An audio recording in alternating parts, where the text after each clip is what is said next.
Good evening class. तो आज medieval period का हमारा ये फोर्थ क्लास है और यहाँ पे हम लोग मिडिएवल हिस्ट्री के सोर्सेस को डिस्कस कर रहे थे। तो सोर्सेस ऑफ मिडिएवल पीरियड का ये आज हमारा फोर्थ क्लास है, थर्ड नहीं होगा, ये पार्ट 4 है।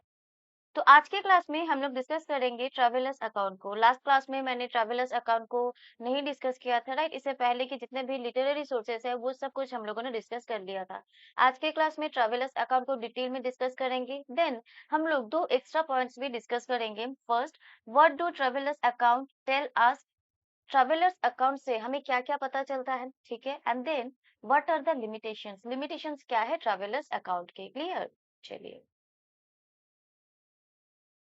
तो यहाँ पे देख सकते हो मेन हेडिंग पे हम लोगों ने कुछ पॉइंट्स रखे हैं। फर्स्ट, यहाँ पे सबसे लेफ्ट में आप लोगों को ट्रैवलर के नाम मिल जाएंगे। ओरिजिन मतलब कौन सा ट्रैवलर कौन से एरिया से बिलोंग करता है, उनका ओरिजिन क्या है।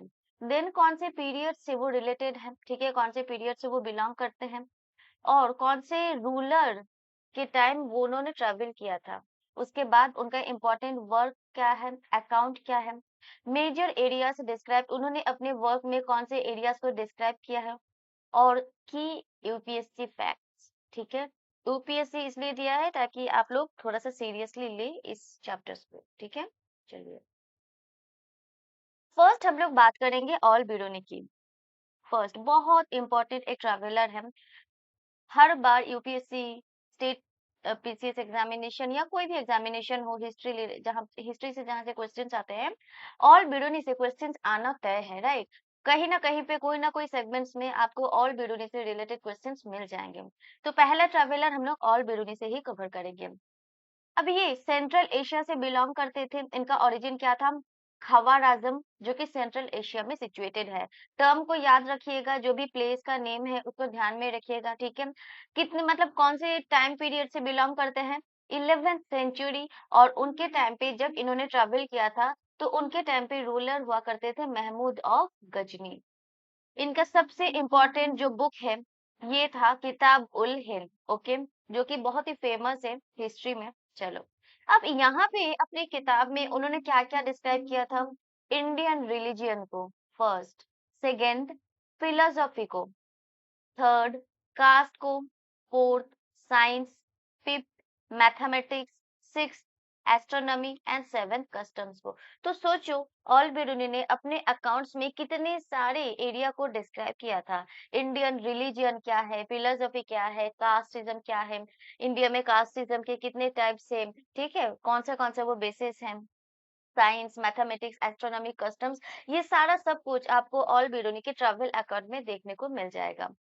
स्टडीड संस्कृत। अब कुछ इंपॉर्टेंट इंफॉर्मेशन हमें ट्रैवलर्स से करने हैं, जैसे ऑल बिरुनी ने संस्कृत को स्टडी किए थे। First, it provides a detailed account of Indian society and knowledge system, और यहीं से उनको इंडियन सोसाइटी और इंडियन नॉलेज सिस्टम से काफी इंफॉर्मेशन मिले हैं। क्लियर?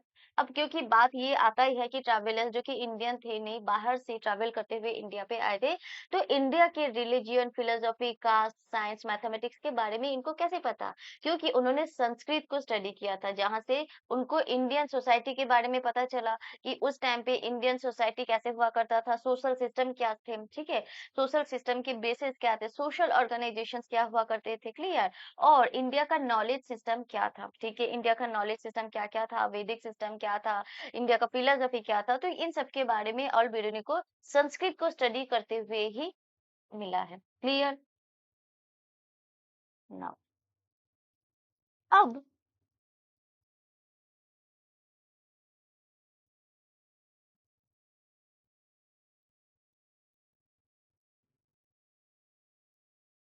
देखो, यहाँ पे मैं कुछ और एक्स्ट्रा पॉइंट्स भी ऐड करना चाहती हूँ कि जो ऑल बिरुनी थे, ऑल बिरुनी के लैंग्वेज क्या थे, इनका लैंग्वेज था अरबिक। क्लियर? अब यहाँ पे कुछ और दो इम्पोर्टेंट पॉइंट्स मैं ऐड करना चाहती हूँ ऑल बिरुनी के साथ, कि ये है कि his account largely reflects the perspective of an educated scholar. तो ऑल बिरुनी का जो अकाउंट था ये बस ऐसे ही नहीं था, ठीक है, इसका अकाउंट एक एडुकेटेड स्कॉलर के पर्सपेक्टिव से इनको काउंट किया जाता था। His account largely reflects the perspective of an educated scholars. ठीक है, full stop. And second एक point है, his focus was more on intellectual and religious life rather than everyday political events. तो इन्होंने अपने अकाउंट्स में Indian religion, philosophy, caste, science को तो लिखा ही था, ठीक है। तो इन्होंने जो भी इंफॉर्मेशन अपने डायरी में लिखा, वहां पे राइटिंग पे उन्होंने फोकस किया था इंटेलेक्चुअल एंड रिलीजियस लाइफ को, कि इंडिया के लोग में कितना ज्यादा इंटेलिजेंसी है, लोगों का इंटेलेक्चुअल लेवल कैसा है, लोग किस तरीके से काम करते हैं, ठीक है। तो इंटेलेक्चुअल एंड रिलीजियस लाइफ के ऊपर उनका फोकस ज्यादा था comparison to everyday political events. बहुत इंपॉर्टेंट है। His focus was more on intellectual and religious life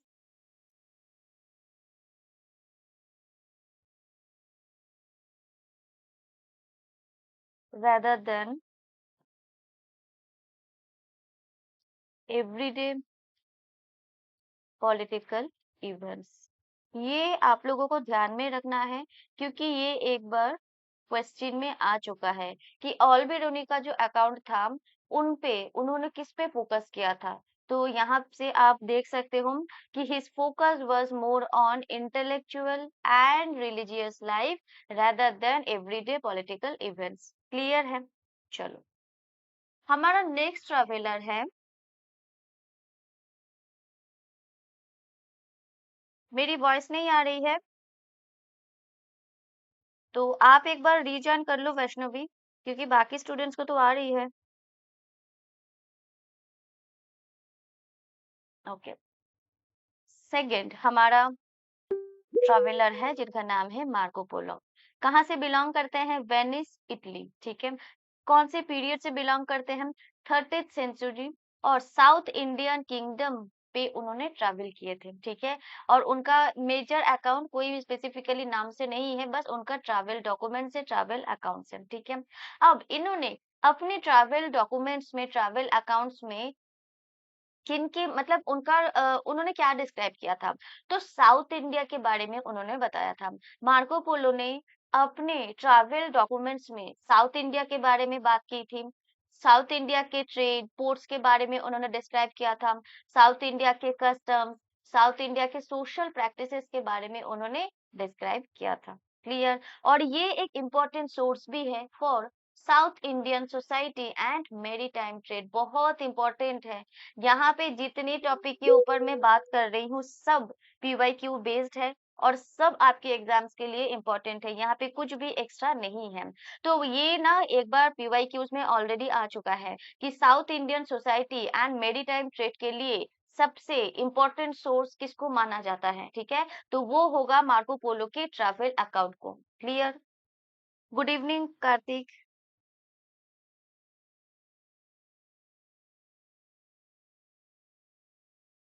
just a minute. तो यस, मार्को पोलो का जो ट्रैवल अकाउंट है वो south Indian society and maritime trade के लिए एक इम्पोर्टेंट सोर्स माना जाता है। क्लियर? चलो,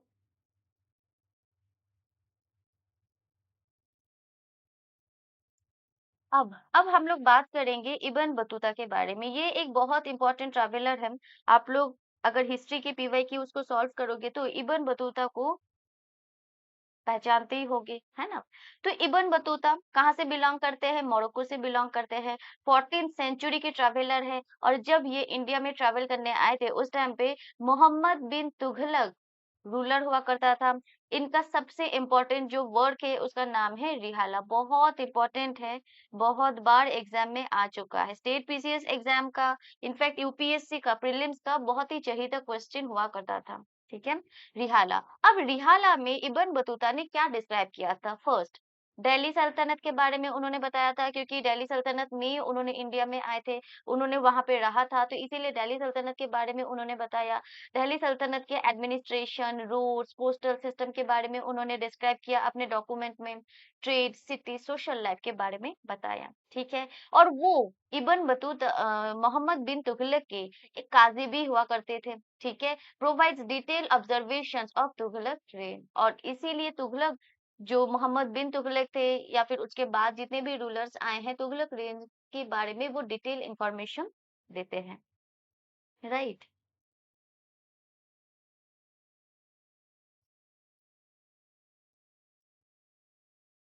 अब यहाँ पे इब्न बतूता का एक इम्पोर्टेंट पॉइंट्स है। फर्स्ट, उन्होंने पोस्टल सिस्टम को, यहाँ पे जो मैंने बताया है पोस्टल सिस्टम, एक बार ये एग्जाम में आ चुका है कि पोस्टल सिस्टम कौन से ट्रैवलर ने अपने ट्रैवल डॉक्यूमेंट में मेंशन किया है या फिर जिसके बारे में डिटेल में बताया है। तो इब्न बतूता ने पोस्टल सिस्टम के बारे में और इंटेलिजेंसी सिस्टम के बारे में बहुत ही डिटेल में डिस्क्रिप्शन किया है अपने डॉक्यूमेंट्स में। तो इसलिए इसको ध्यान में रखना, पोस्टल सिस्टम को, ठीक है। पोस्टल सिस्टम और इंटेलिजेंसी सिस्टम को।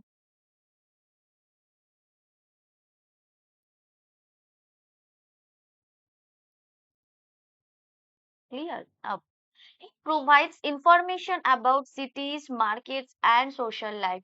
social life के बारे में बहुत इंपॉर्टेंट इंफॉर्मेशन देते हैं, cities and trade के बारे में भी बताते हैं, ठीक है।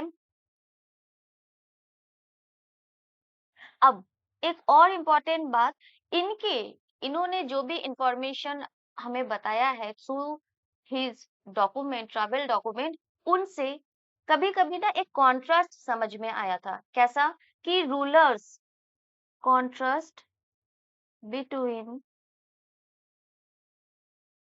rulers policies and their practical implementation. Clear? कोई रूलर ने कोई पॉलिसी लेके आया, ठीक है, और उस पॉलिसी को प्रैक्टिकली कैसे इम्प्लीमेंट किया गया, इन दोनों के बीच में एक गैप हमेशा होता है।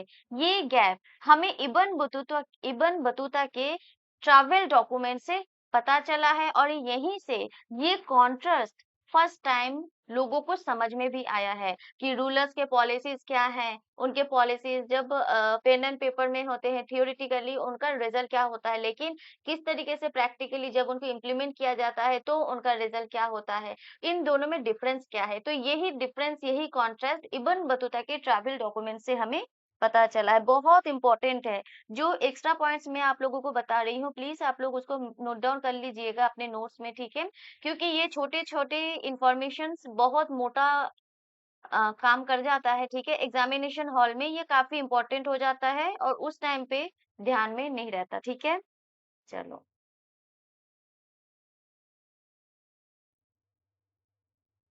अब बात करेंगे निकोलो डी कॉन्टी। एक इम्पोर्टेंट ट्रैवलर हैं, वेनिस और इटली से बिलोंग करते हैं। हाँ, बिल्कुल।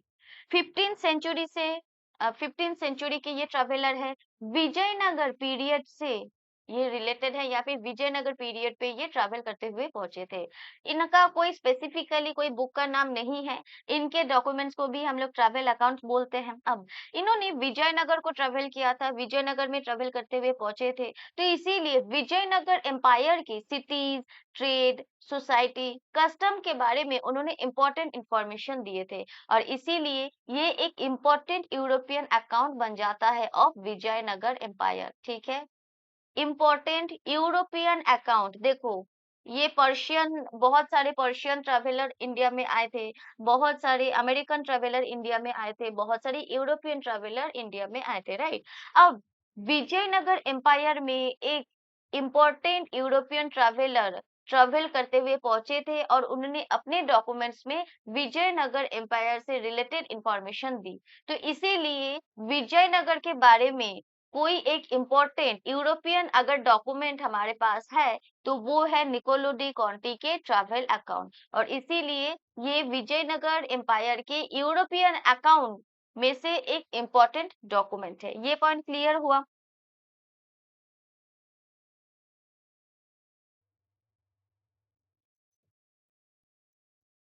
गुड।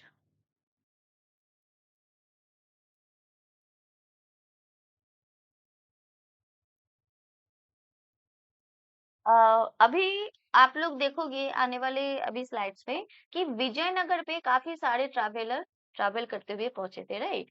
तो हम लोग जब सारे ट्रैवलर को डिस्कस कर लेंगे, फिर हम लोग विजयनगर में कौन से ट्रैवलर आए थे, उनका क्या क्या डॉक्यूमेंट था, उसको हम लोग ट्रिक के थ्रू समझेंगे ताकि आप लोगों को चीजें याद रहे। अब बात करेंगे अब्दुल रज्जाक के बारे में। पर्शिया से बिलोंग करते हैं, 15 सेंचुरी से रिलेटेड है, 15 सेंचुरी के ये ट्रैवलर है। देवराया टू के टाइम पीरियड पे ये इंडिया पे आए थे, ठीक है।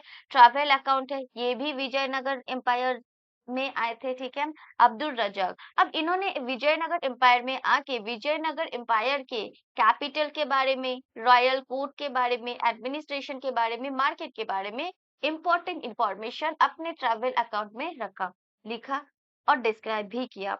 और यहाँ से हमें विजयनगर एम्पायर के प्रॉस्पेरिटी और ग्रैंडियर के बारे में इंफॉर्मेशन मिलता है कि विजयनगर एम्पायर का मतलब किस तरीके से ग्रोथ हुआ था, डेवलपमेंट हुआ था, उनका जो कैपिटल सिटी था कितना ज्यादा भव्य सिटी था।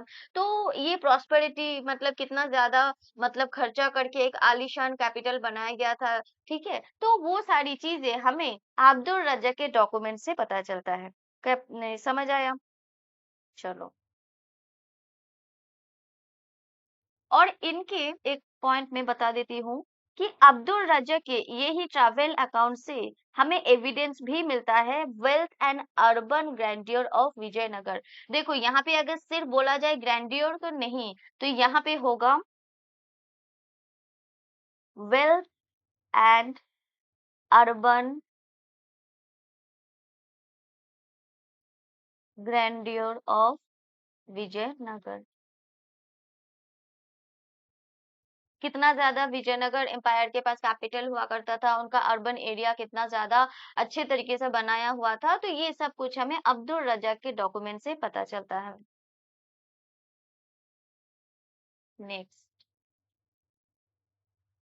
Athanasius Nikitin. ज्यादातर निकिटिन ये टर्म से ही क्वेश्चंस आते हैं, निकिटिन या फिर अथानासियस, इसका ये पूरा नाम है निकिटिन। अगर याद ना रहे तो निकिटिन से भी याद रख सकते हो। रसिया इनका ओरिजिनल प्लेस है, ठीक है। 15 सेंचुरी के ये ट्रैवलर हैं। बहामनी एंड डेक्कन रीजियन में ये ट्रैवल करते हुए आए थे। बहामनी किंगडम जो कि साउथ इंडिया का one of the powerful kingdom माना जाता है, ठीक है। और डेक्कन रीजियन पे ये ट्रैवल करते हुए पहुंचे थे। जर्नी बियॉन्ड सी सीज, ये इनका इम्पोर्टेंट वर्क का नाम है। जर्नी बियॉन्ड थ्री सी, बहुत इंपॉर्टेंट है।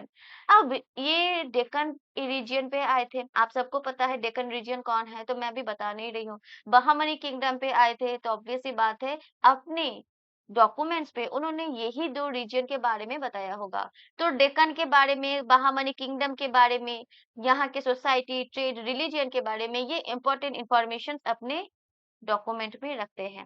और ये एक वैल्यूएबल अकाउंट है डेक्कन सोसाइटी एंड इकोनॉमी के लिए। क्लियर है?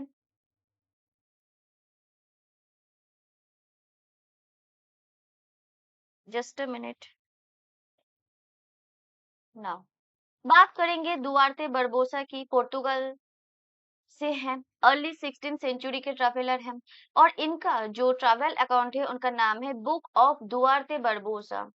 तो इसको आइडेंटिफाई करना बहुत ज्यादा मुश्किल नहीं है क्योंकि इसके नाम में ही इनका ट्रैवलर का नाम भी है।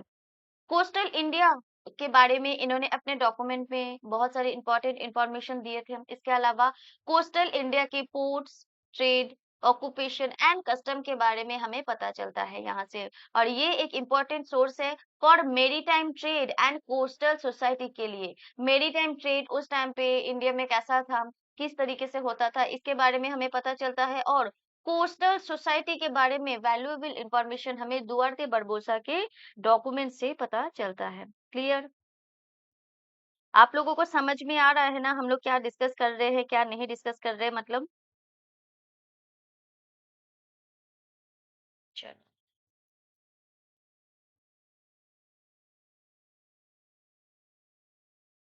किसके अकाउंट का कौन सा नाम की बात कर रहे हो? जर्नी बियॉन्ड थ्री सीज, ये वाला निकोटिन की जो बुक है, journey beyond three seas. De Conti, ये कहाँ चला गया? ये इनका कोई स्पेसिफिकली नाम नहीं है, कोई स्पेसिफिक नाम नहीं है, इनका बस ट्रैवल अकाउंट ही है।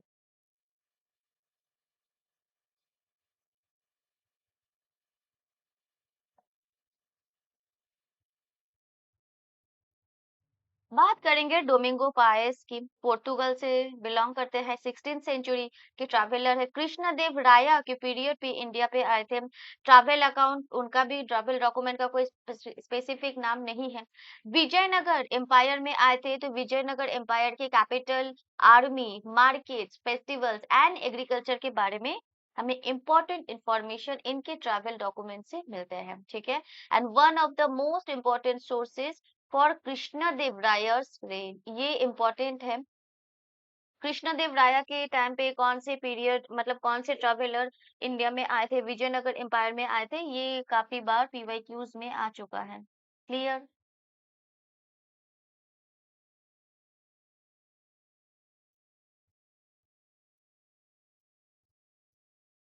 नाउ,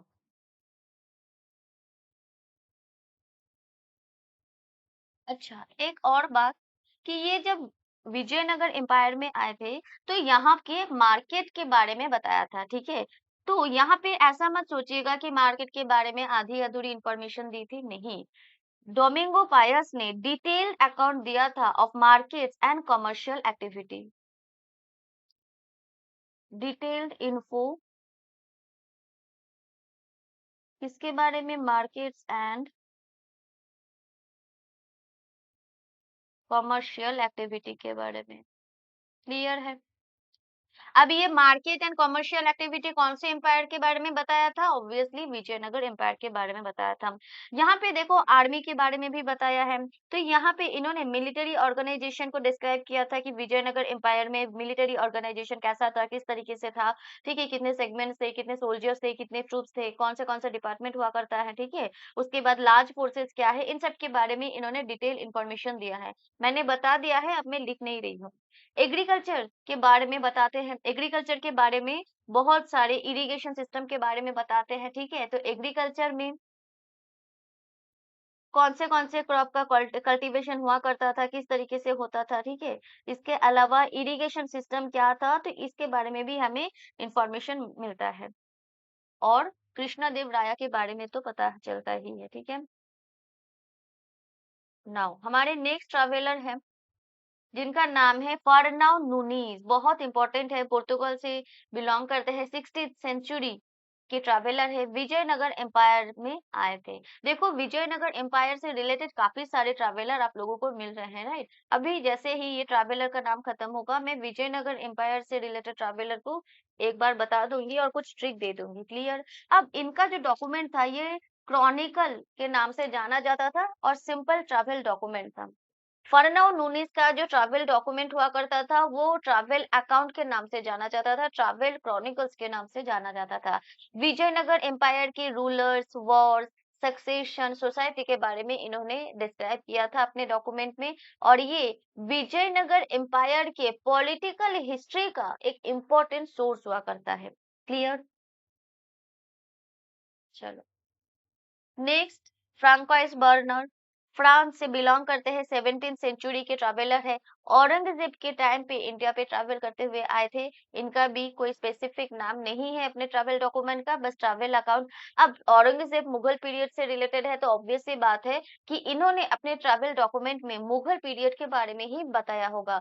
तो मुगल पीरियड के मुगल कोर्ट, मुगल जो एम्पायर हुआ करता था, उसका लैंड रेवेन्यू सिस्टम क्या था, किस तरीके से लैंड, मतलब कि लैंड रेवेन्यू को कलेक्ट किया जाता था, क्या उनके रेट हुआ करते थे, ठीक है। तो ये सारी डिटेल इंफॉर्मेशन हमें यहाँ से पता चलता है। इसके अलावा मुगल एम्पायर के इकोनॉमी, सोसाइटी, सिटीज से रिलेटेड इंपॉर्टेंट इंफॉर्मेशन भी हमें फ्रांकोइस बर्नर के डॉक्यूमेंट से पता चलता है। कंपेयर, और इनके डॉक्यूमेंट्स को अगर स्टडी कर लेते हैं तो इजीली कंपेयर किया जा सकता है मुगल इंडिया को with other contemporary European empire के साथ। मतलब सोचो, इन्होंने अपने डॉक्यूमेंट में मुगल कोर्ट के बारे में, लैंड रेवेन्यू सिस्टम के बारे में, इकोनॉमी, सोसाइटी, सिटीज के बारे में इतने डिटेल इंफॉर्मेशन दिए थे कि उसके थ्रू हम लोग इजीली मुगल इंडिया को दूसरे किसी कंटेम्पोररी यूरोपियन कंट्री के साथ कंपेयर कर सकते हैं। ठीक है, क्लियर है। और ये एक बात है कि मुगल इकोनॉमी एंड सोसाइटी के लिए ये एक वैल्यूएबल डॉक्यूमेंट है। क्लियर।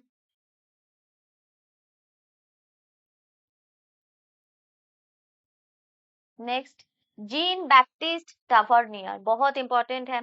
यहाँ पे सारे ट्रैवलर्स ही इंपॉर्टेंट है। फ्रांस से बिलोंग करते हैं, 17th सेंचुरी के ट्रैवलर है, मुगल पीरियड में इंडिया में आए थे। और इनका जो ट्रैवल डॉक्यूमेंट है उसका नाम है travels in India. Clear. Travels in India के नाम से इन्होंने अपना डॉक्यूमेंट को लिखा था। और यहाँ पे ये मुगल एम्पायर के ट्रेड, कॉमर्स, डायमंड्स, उसके बाद मार्केट, मुगल कोर्ट के बारे में डिस्क्राइब करते हैं। और ये एक इम्पोर्टेंट सोर्स है मुगल ट्रेड एंड कॉमर्स का। इससे पहले वाला जो डॉक्यूमेंट था, ट्रैवल अकाउंट था, ये मुगल इकोनॉमी एंड सोसाइटी के लिए एक इम्पोर्टेंट सोर्स हुआ करता है। और जीन बैप्टिस्ट ट्रावर्नियर का travels in India Mughal trade and commerce के लिए एक इम्पोर्टेंट सोर्स हुआ करता था या फिर करता है। क्लियर।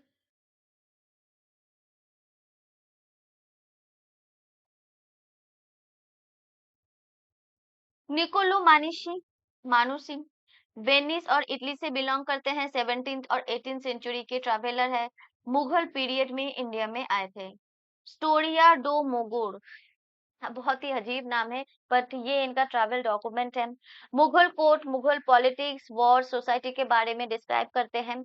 और ये एक आई विटनेस मटेरियल है on Mughal political and social life. बहुत इंपॉर्टेंट है, ये टर्म को ध्यान में रखना। इजीली क्वेश्चन पूछा जा सकता है कि बताओ आई विटनेस मटेरियल कौन सा है या फिर कौन से ट्रैवलर से रिलेटेड है और किसके बारे में है। तो ये आई विटनेस मटेरियल है, मतलब ये मुगल एम्पायर पे गए और वहां का पॉलिटिकल सिस्टम देखा, उनका सोशल लाइफ देखा, और वही चीज उन्होंने अपने डॉक्यूमेंट पे स्टोरी डो मुगुर पे लिख दिया। Clear.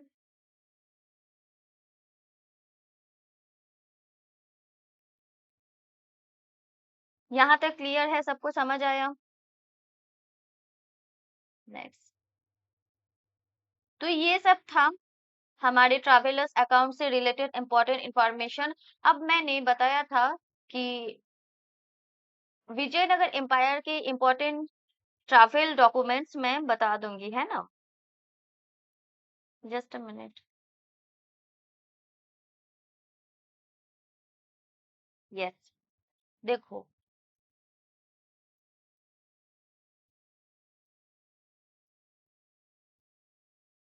Vijayanagar empire, Vijayanagar empire है। अब इस एम्पायर में काफी सारे ट्रैवलर आए थे, अभी अभी हम लोगों ने देखा। तो सबसे पहले कौन आए थे 15th सेंचुरी में? सबसे निकोलो डी कोंटी। ठीक है। उसके बाद आए थे Abdul Razzaq, then Domingo Paes, and then Fernao Nuniz. ये चार ट्रैवलर थे और इसी सीक्वेंस में आए थे। निकोलो डी कॉन्टी 15th सेंचुरी में आए थे। अब्दुल रज़ाक देव राया टू के पीरियड में आए थे। डोमिंगो पाइस कृष्ण देव राया के रेन पीरियड में आए थे। एंड फारनाउ नूनीज 16th सेंचुरी में आए थे। ये चार इंपॉर्टेंट ट्रैवलर हैं जो कि चार इंपॉर्टेंट टाइम पीरियड में आते हैं विजयनगर एम्पायर में। इसको CRPN, CRPN ऐसे इसको याद रखना, CRPN। ठीक है, क्लियर है। CRPN, ये आई थिंक ये सीक्वेंस याद रहेगा आप लोगों को, है ना। अब थोड़ा-सा जल्दी-जल्दी कवर कर लेते हैं कि हमें ट्रैवलर्स अकाउंट से क्या-क्या पता चलता है। देखो, पॉलिटिकल सिस्टम में कौन से रूलर के टाइम पे कौन सा ट्रैवलर आया था, तो इसीलिए रूलर्स के जो सीक्वेंस थे ये हमें समझ में आता है। वॉर कितने तारीख से कितने तारीख तक हुआ था, कोर्ट कैसा हुआ करता था, सक्सेशन किसके बाद क्या था, तो ये सारी इंपॉर्टेंट इन्फॉर्मेशन हमें पता चलता है।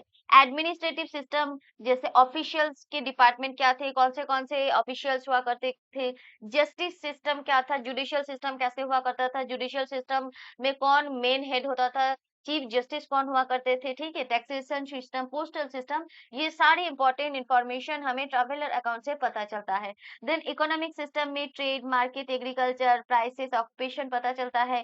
सोशल लाइफ से कास्ट क्या था, कस्टम किस तरीके से फॉलो किए जाते थे, वुमेन का कंडीशन क्या था, स्लेवरी था या नहीं था, फूड लोग क्या-क्या खाना पसंद करते थे, लोगों का नॉर्मल स्टेपल फूड क्या होता था, क्लोथिंग सिस्टम लोग मतलब क्लोथिंग कैसा था, फैशन कल्चर कैसा था, ठीक है? लोगों किस टाइप के कपड़े पहनते थे, क्यों वैसे कपड़े पहनते थे? तो ये सारे क्वेश्चंस हमें ट्रैवलर अकाउंट से मिलते हैं। देन रिलिजन कैसा हुआ करता था, टेम्पल सिस्टम कैसा था, मॉस्क कैसा था, रिलीजियस प्रैक्टिसेस किस तरीके से प्रैक्टिस किया जाता था, अर्बन एरिया में सिटीज, मार्केट्स, रोड्स, आर्किटेक्चर का जो डेवलपमेंट हुआ था, ग्रोथ हुआ था, किस तरीके से हुआ था, वहाँ का जो अलग सिस्टम था, वो कैसे चलता था, जो अर्बन एरियाज में सिटीज हुआ करते थे, सिटीज कैसे सर्वाइव होते थे, ठीक है? तो ये सारी इंपॉर्टेंट इन्फॉर्मेशन हमें ट्रैवलर अकाउंट से पता चलता है। Then military system, cultural system, geographical areas कैसे हुआ करता है, ये सारी चीजें हमें ट्रैवलर अकाउंट से बहुत इजीली समझ में आ जाती है। क्लियर कि आर्मी कैसा था, वेपन, फोर्टिफिकेशंस एक्सेट्रा।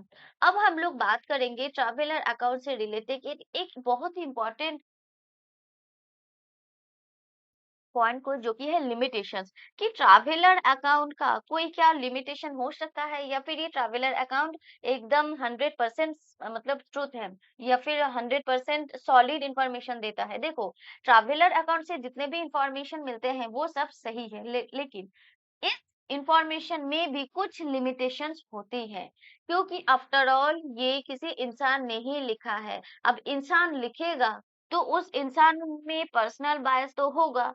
ये कोई इंसान जिस किंग को फॉलो करेगा, जिस एम्पायर को फॉलो करेगा, जिसको बेस्ट बोलेगा, वही चीज उसके अकाउंट में रिफ्लेक्ट करेगा। क्लियर? तो ट्रैवलर की ओन पर्सपेक्टिव उनके अकाउंट्स में रिफ्लेक्ट करते हैं। इसका मतलब ट्रैवलर अकाउंट एकदम न्यूट्रल पर्सपेक्टिव को नहीं बताते हैं, न्यूट्रल कॉन्सेप्ट को नहीं बताते हैं। थोड़ा बहुत जो भी चीजों का डिस्क्रिप्शन हमें देखने को मिलता है, वहां पे कहीं ना कहीं पर्सनल बायस ऑब्जर्व किया जाता है। कल्चरल डिफरेंसेस को अलग तरीके से डिस्क्राइब किया जाता है, जैसे फॉरेन कस्टम को मतलब गलत तरीके से मिसअंडरस्टूड किया जाता है। जैसे कोई फॉरेनर इंडिया पे आया, अब इंडिया में पैर छूने का एक ट्रेडिशन है, एक कस्टम है, कल्चर है, right?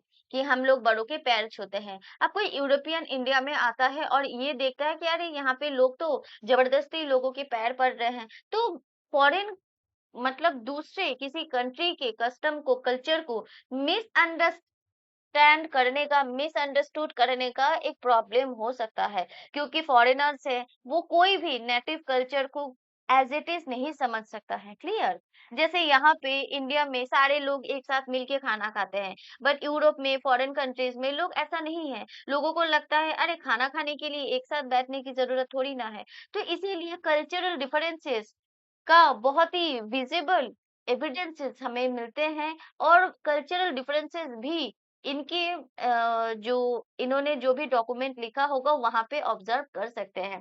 Select observation, travellers focused on things that interested them. ज्यादातर ट्रैवलर्स वही चीज पे फोकस करते थे जो उनके लिए इंटरेस्टिंग होता था। ऐसा नहीं है कि वो सारा सब कुछ को ऑब्जर्व करते थे, नहीं, जो उनके लिए इंटरेस्टिंग था वो उसी पे फोकस करते थे, और उसी के ऊपर वो अपने डॉक्यूमेंट्स में इंफॉर्मेशन लिखते थे। इसका मतलब इम्पोर्टेंट चीज में भी मिस हो सकती है उनके डॉक्यूमेंट्स में। Then exaggeration, size, wealth and population could sometime be overstated, ठीक है? बहुत बार ऐसा होता था कि अब एक कोई एम्पायर का साइज को मतलब ओवर एम्फसाइज किया गया है, या फिर वेल्थ को एकदम से अवॉइड कर दिया गया है, बोला गया कि अरे भाई ये एम्पायर तो बहुत ही गरीब था, बट एक्चुअल में बहुत पैसे थे उसके पास। कुछ इस तरीके से ओवर स्टेटमेंट भी दिया जा सकता है। Limited geographical coverage, A traveller could only describe places actually visited. पहले के टाइम पे आप सबको पता है इंटरनेट तो था नहीं, सारे एरिया के इंफॉर्मेशन एक ट्रैवलर के पास नहीं पॉसिबल हो सकता है, ठीक है। तो लोग मतलब जो ट्रैवलर होते थे फिजिकली एक जगह से दूसरी जगह पे जाते थे। अब मानो कोई एक ट्रैवलर मुगल एम्पायर के बारे में लिख रहा है, जबकि वो दिल्ली में ही इतना सारा ही घूमा है, तो वो किस तरीके से पूरे के पूरे एम्पायर के बारे में बताएगा, जबकि उस टाइम पे इंटरनेट कनेक्शन नहीं था, ठीक है, और कोई इस एरिया पे क्या हो रहा है इसके बारे में पता चलने का कोई सुविधा नहीं थी, है ना। तो इसीलिए लिमिटेड जियोग्राफिकल कवरेज ही पॉसिबल हो सकता है। elite focus, many accounts concentrate on rulers, courts and wealthy groups। ज्यादातर ट्रैवलर रूलर के ऊपर फोकस करते थे, उनके कोर्ट, उनके वेल्दी ग्रुप्स के ऊपर फोकस करते थे, और जो समाज के गरीब लोग होते थे उनको नेग्लेक्ट किया जाता था। Need for corroboration, their claims should be compare. अब देखो उन्होंने जो भी लिखा है अपने डॉक्यूमेंट में उसको एटलीस्ट कंपेयर करना चाहिए विथ इंस्क्रिप्शन। उस टाइम पे जितने भी इंस्क्रिप्शन मौजूद है कॉइन्स के साथ, इंडिजिनस टेक्स्ट के साथ, और उस टाइम पे जितने भी अवेलेबल सोर्सेस हैं उन सब के साथ अगर कंपेयर करके आपको लगता है कि नहीं कोई एक ट्रैवलर के डॉक्यूमेंट पे जो भी इंफॉर्मेशन दी गई है वो सही है, तो जाके आपको उस डॉक्यूमेंट को न्यूट्रल मानना चाहिए। क्लियर है। तो ये बहुत इंपॉर्टेंट पॉइंट है कि लिमिटेशंस ऑफ ट्रैवलर्स अकाउंट क्या क्या हो सकते हैं, तो यहाँ पे मैंने बता दिया है। यस।